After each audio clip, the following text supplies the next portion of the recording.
Never mess with a quiet person, because when they snap, they might take everyone down, including themselves. Mary loved scoring little perks, so when she got her hands on a company-issued flight coupon, she jumped at the chance for a spontaneous getaway. What she didn't know was that from the moment the plane took off, a quiet man's long-brewing revenge was already in motion. Seated next to her was a man who, noticing Mary's still attractive looks, began trying to impress her with his intellect. He claimed to be a music critic.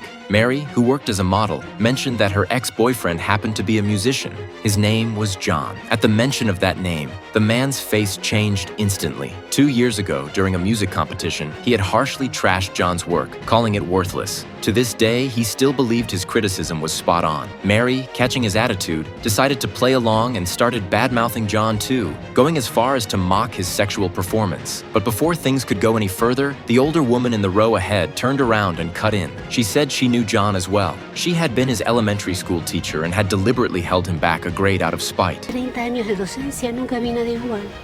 Alaridos pegaba, lloraba como una criatura.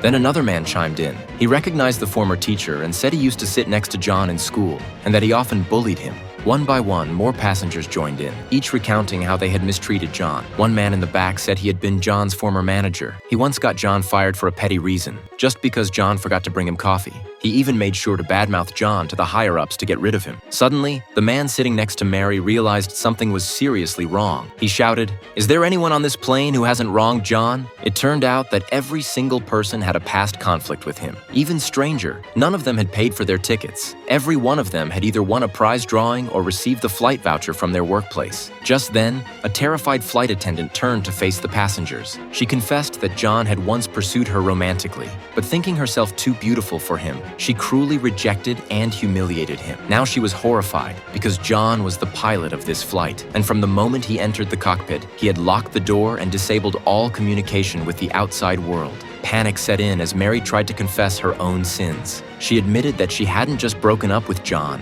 she had cheated on him with his best friend, who, as it turned out, was also on this plane. At that moment, everyone realized the terrifying truth. This wasn't a coincidence. This flight was a carefully planned act of revenge.